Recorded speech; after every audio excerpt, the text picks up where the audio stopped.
Donc dans le 23, reproduire le schéma et indiquer le sens du courant.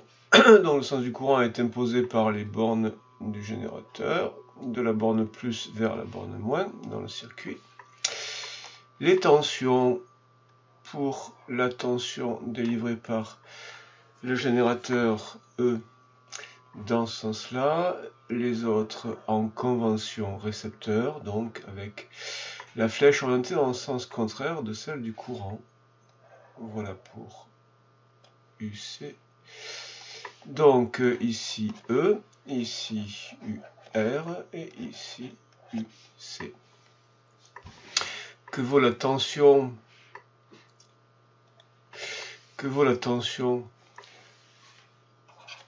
à T égale 0? Eh bien, la tension est liée à la charge. Et on nous dit que on commence avec le condensateur initialement déchargé. Donc, puisqu'on a Q égale CU, tension et charge proportionnelle. Alors, si le condensateur est déchargé, dans ce cas, la tension est nulle.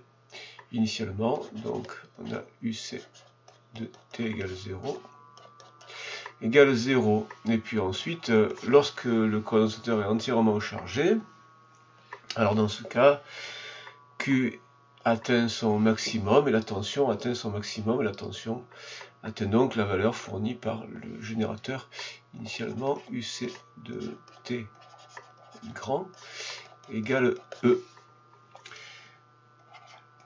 Établir l'équation différentielle. Maintenant on voit le modèle théorique. On commence avec la loi des mailles, on fait le parcours de la maille, de la boucle, en comptant, en additionnant algébriquement les tensions, en choisissant un sens pour le parcours. Donc si on parcourt dans le sens horaire, on a donc E, puis moins R, moins UR, puis moins UC, ça fait référence aux tensions, à la représentation des tensions qu'on a écrite tout à l'heure, et puis on arrive ici, égale 0. Donc, on met toutes les grandeurs susceptibles de varier d'un côté, et ce qui est constant de l'autre. Donc, si on fait passer E, donc on retranche E des deux côtés, donc on a moins UR moins UC égale moins E, et évidemment, on multiplie par moins 1,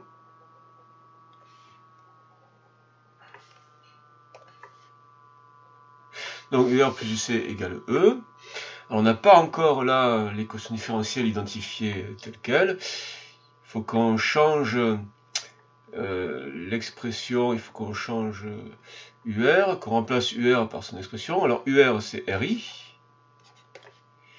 plus UC égale E.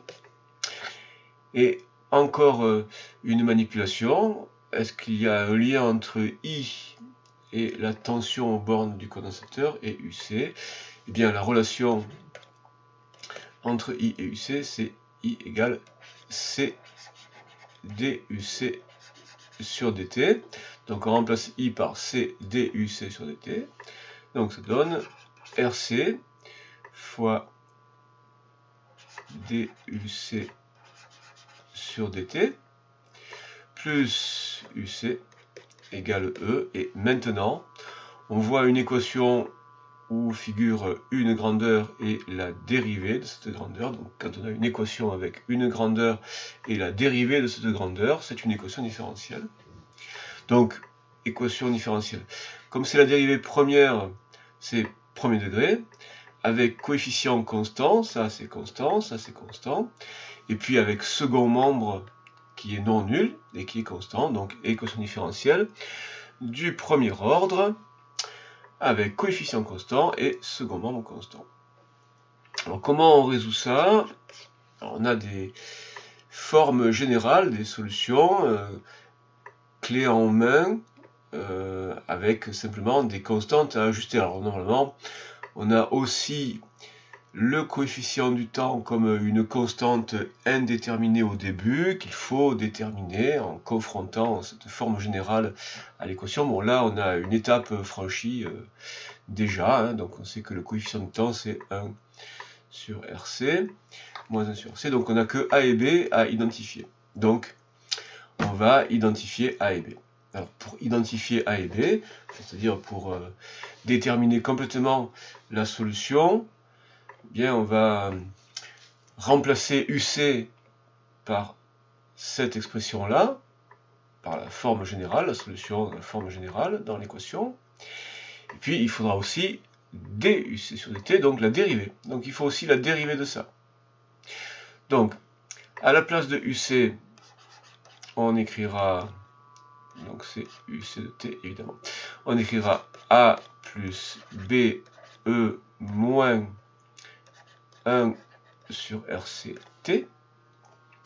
Et à la place de la dérivée de UC, eh bien, il faut dériver cette expression-là. Donc la dérivée de UC sur dt égale. Donc dérivée de A est une constante, donc c'est 0. Dérivée de ce groupe-là, de cette fonction-là, alors le coefficient B est reporté, multiplié par E, alors pas encore, oui, on peut le mettre, multiplié par E, fois moins 1 sur RC fois T, on reconduit la fonction exponentielle telle qu'elle, et il faut multiplier par le coefficient du temps. Il faut multiplier par la dérivée de l'argument, de l'exposant. Et donc, la dérivée de moins 1 sur RCT, c'est moins 1 sur RC. Donc, il faut multiplier tout ça par moins 1 sur RC. Donc, moins B sur RC, E moins 1 sur RCT. Voilà, donc là, on a UC, et on a DUC sur DT. Donc, ça, tout ça, on le met à la place de UC, et tout ça, on le met à la place de la dérivée. Alors, qu'est-ce qu'on obtient? Donc, RC fois tout ça. Donc, RC fois moins B sur RC E moins 1 sur RCT plus UC, donc plus tout ça, plus A, plus B, E moins 1 sur RCT, et donc égale E. Alors là, on voit que on peut simplifier ce groupe-là est donc divisé par RC. Donc on a RC qui disparaît. Il reste donc moins B E moins 1 sur RCT plus A plus BE moins 1 sur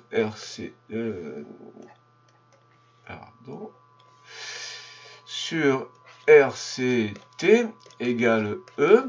Et donc on a B moins 1 sur RC moins B, eux aussi disparaissent.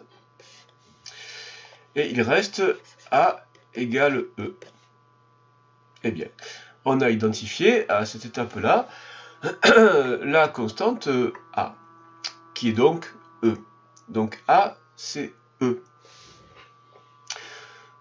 Donc, à cette étape-là, on a donc comme expression intermédiaire de UC, UC de T égale E plus B.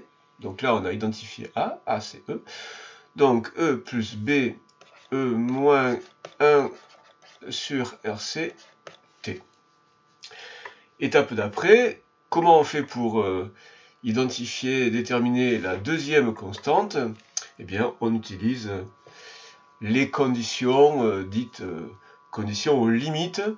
Donc, soit AT égale 0, soit AT égale l'infini. Alors, qu'est-ce qui se passe à t égale 0? Est-ce qu'on a des informations sur ce que vaut la tension à t égale 0? Donc à t égale 0, on a répondu à ça tout à l'heure. À t égale 0, lorsque t est égal à 0, alors la tension est nulle. Initialement, le condensateur n'est pas chargé, donc la tension aux bornes du condensateur est nulle. Donc, condition initiale. À t égale 0, on doit avoir UC de t égale 0 égale 0. Alors, si on remplace dans l'expression de UT par 0, qu'est-ce qui reste? Donc, UC de t égale 0 égale alors, E plus B. Et puis là, si t est égal à 0, tout ça c'est égal à 0, et E puissance 0, c'est 1. Donc, il reste B de ce terme-là. Donc, E plus B, l'expression de UC à t égale 0, c'est E plus B. Et donc, AT égale 0, UC AT égale 0, c'est E plus B, et c'est égal à 0. Donc, égal à 0. Et donc, E plus B est égal à 0, et bien, ça permet de déterminer B. B, c'est moins E. Donc, expression maintenant complètement déterminée pour la solution de cette équation. UC égale, UC de T égale E, B c'est moins E, donc E moins E, E moins 1 sur RCT. Et donc, on va mettre E en facteur. E facteur de 1 moins E moins 1 sur RCT. Donc, vérifie que l'expression de UC est bien solution de l'équation différentielle de la question 3. Et bien donc, on refait le même travail maintenant que tout à l'heure. Donc, on a UC entièrement déterminé, donc on va à nouveau écrire d de UC sur dt égale. Donc la dérivée. Alors la dérivée. Donc c'est plus facile évidemment à partir de cette expression-là pour la dérivée. Donc la dérivée de E est égale à 0. La dérivée de ce bloc-là.